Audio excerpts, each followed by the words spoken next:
Welcome to the Friends with Money podcast, brought to you by Money Magazine, creating financial freedom for Australians since 1999.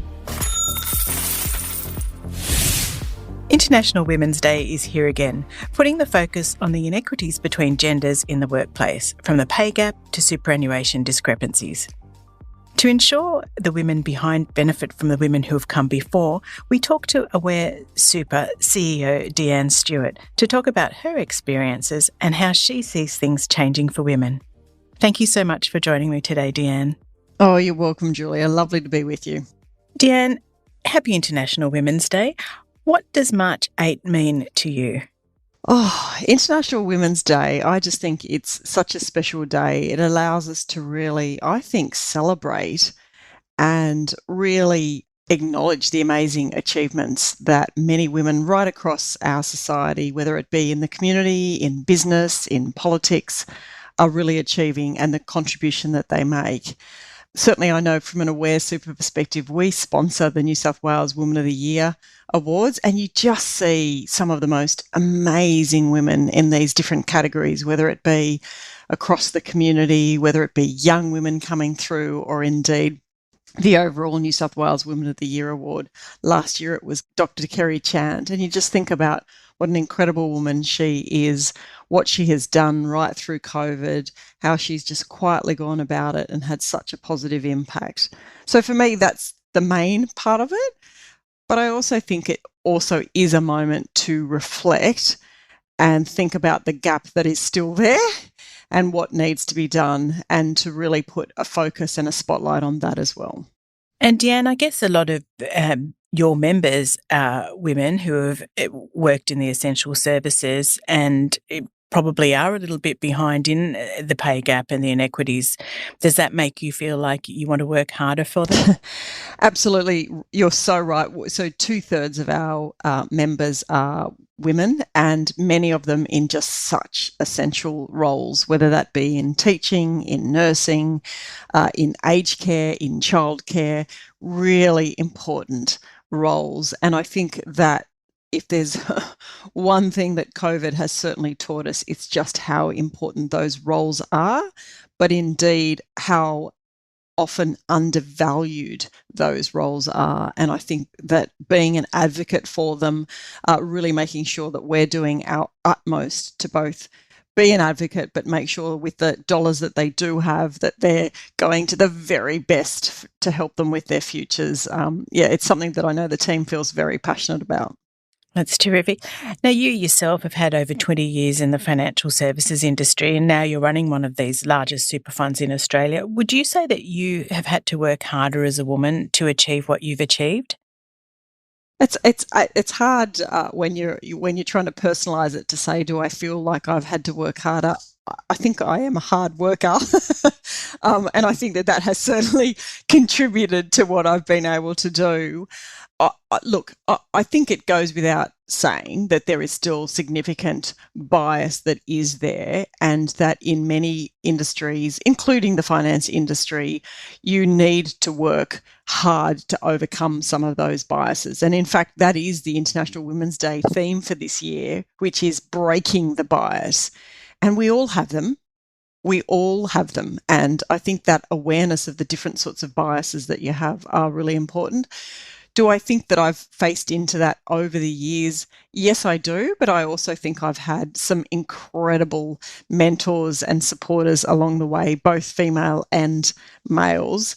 What I would say, though, is clearly at a broader level, it exists. And the stats don't lie. You know, you look at it and you say, how can it be that there is we are number one in the world for women in being educated and coming out with really high education degrees, yet we're number 70 when it comes to women's economic participation. Like that gap just speaks volumes.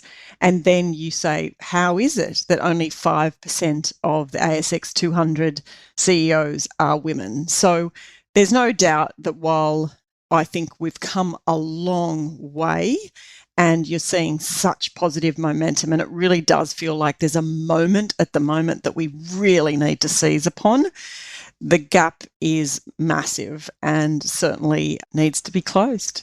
Yeah, I think, looking at the biases, we all do have them. And I realised a few years ago, I was much harder on women bosses than I was on men. I just expected more from them, and I think that's when you're in the minority, you're expecting, that you have to be that great role model and you just expect that little bit more. So I've tried to change that balance for myself. I think you're so right, Julia. And I think the thing about biases, and I love this being a theme, is that it's so subconscious. And if you look at what's happening at the moment and these incredible young women speaking out, they are actually speaking up against the cultural dynamics and the biases that are inherently there that are much harder to move than just policies and procedures. And just to make you feel better, I got called upon a bias that I had the other day. My daughter called me out on it, where we were talking about this incredibly wealthy family that is, has obviously a lot of wealth, and I think I said something like, "Oh God, I wonder how he made his wealth," or something like that. And my daughter went, "Mum, you just said he," and I was like, "Oh, you're like, how did I do that with everything that I do and how I support women?" But you're right, that they are there. They are very inherent and very embedded in our culture. So in your time in the workforce, have you seen much change in terms of gender balance and treatment in the workforce? I have. I absolutely have. And I really do think that we are seeing some pretty significant progress, with a huge caveat that there is so much more to be done, right? But if I think about sort of the amount of amazing senior women I'm seeing come through in a business context, what you're seeing in legal professions, what you're seeing in the sporting professions, you're just seeing these amazing women take on many more of these really senior roles. So I certainly see that. I think you see them in the numbers of things like boards. So you've got so many more of the ASX companies now with 30% plus women on their boards. And it does take not just having one token female, it does take having at least 30% plus, is all what the research shows, to have that critical change in culture and balance. So I think you're certainly seeing that. You're seeing it in bucket loads in the sporting professions. I'm just loving seeing our amazing women shine in so many different ways, as well as get the media as well, which I think is important. Media, salaries, and the attention. And the last thing I would say that I think we're seeing with the gender imbalance is much more conversations that enough is enough on things like sexual harassment, etc., and really calling that out. And companies now really fessing up and owning up to that.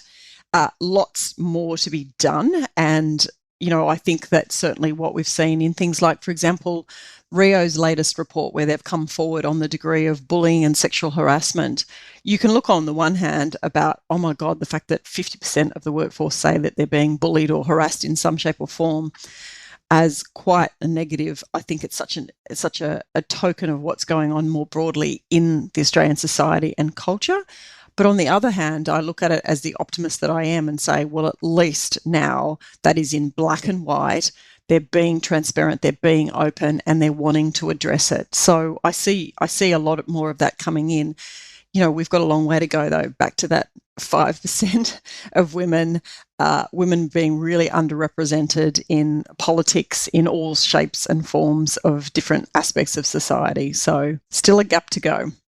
At Aware Super, we want to help you retire with more, so we always focus on delivering strong long-term returns. Over the past 10 years, we've delivered an average annual return of more than 11%. You can do well and do good with Aware Super, Money Magazine's Innovation Investment Leader for 2022. Before deciding if this is right for you, consider the PDS and TMD on the website. Investment returns as at 31 December 2021. Past performance is not an indicator of future performance and should not be the sole factor considered. Issued by Aware Super Proprietary Limited. So looking at your own workforce, your membership and your daughters, is there far to go to help them achieve their career and financial goals, do you think? And what lessons might you give to your daughters to help them? Yeah, well, certainly if I take our workforce first. And I would certainly say from an Aware Super perspective, it's something that I feel really proud about and really positive about. If you look at our board, it's very balanced from a gender perspective. If you look at our executive team, it's very balanced from a gender perspective. And I think that that really flows throughout our organisation. We work really hard at that. We really make sure that aspects like flexibility, parental leave, but also the culture, has a really lovely balance of that, what you'd call typical masculine traits around ambition and drive, but also that care and empathy and compassion. And it's something that I think I feel really proud about. I think lessons learned from it is that the tone from the top really matters, that if you actually get leadership and the tone from the top, a lot of other things follow. It isn't just about policies and procedures. People really pay attention to what's going on up the food chain. So that for me is a really big thing. But so too is the importance of things like flexibility as part of the equation to really solving this, as well as really addressing where some of these gaps come from, like the cultural view on parental leave. And so that's something that we've really spoken about to make sure that both males and females in our organisation feel really supported to take that leave, to really be with their families, to actually have a full rounded life, because in that way they can bring the best to the job. So there's some of the things that, I'm really proud of having a really positive influence on already pretty amazing culture. As it relates to my daughter, there's probably a couple of things that I reinforce. And by the way, so do not get it right, as I'm being constantly reminded by my teenage daughter. But a couple of things that I think, as a mum, I have been able to instill that in her because I can see it in what she's saying back to me. One is right from day dot, I was determined to make her feel the importance of STEM. So, just even from when she was 4 or 5 years of age doing sums, and I was like, you're so good at maths, you're amazing at maths, and just instilling that confidence and belief in her. And that's carried through, right? She's now in year 11 and I can see her feeling incredibly confident about how she feels about science and maths. And so, most of that is her, but I'd like to feel that I've had a bit of positive impact. Making sure that our daughters have that real confidence and resilience as well, because they are so important in helping them into their future. And then finally, for me, the other thing that even now I'm trying to instill in her is financial independence.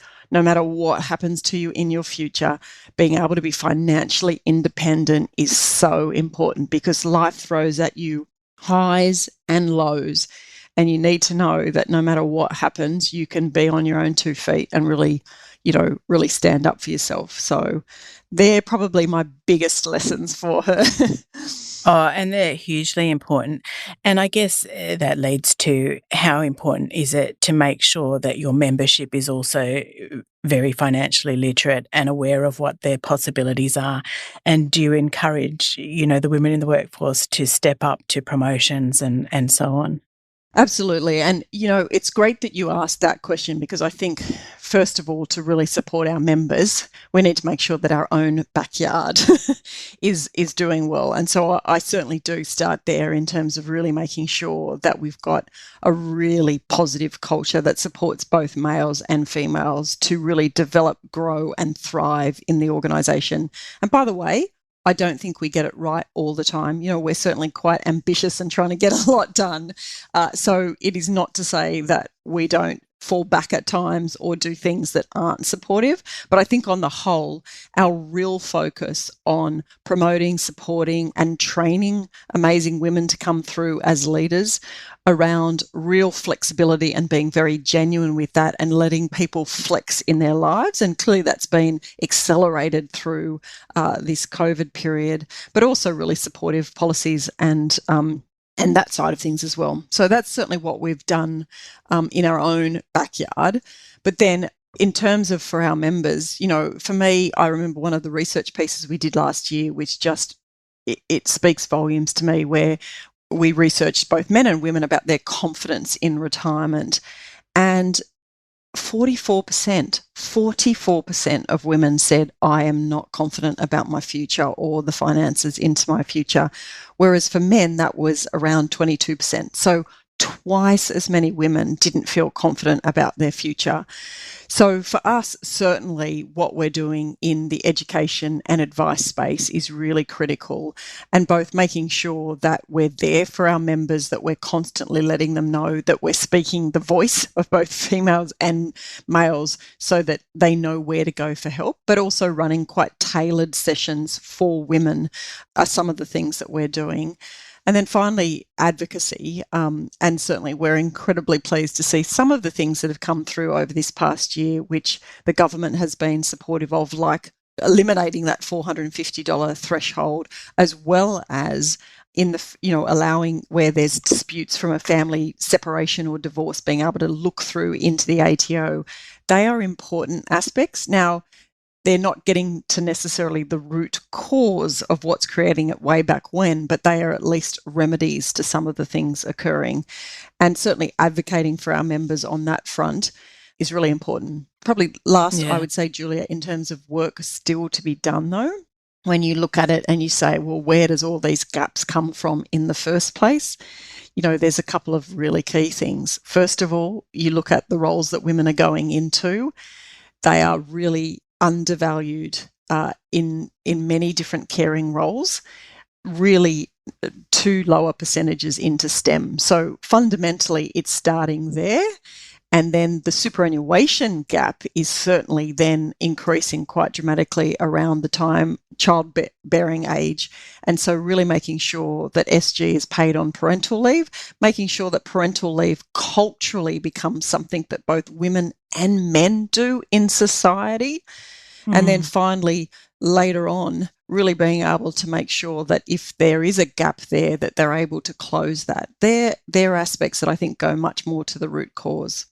And do you see a lot of your members taking up remedies such as salary sacrificing and actually managing their investments within their super funds and any other ways of building their wealth? Yeah, we definitely see where they possibly can. We're seeing it. I think we have one of the highest percentages of members that actually do top up, in terms of salary sacrifice, voluntary contributions.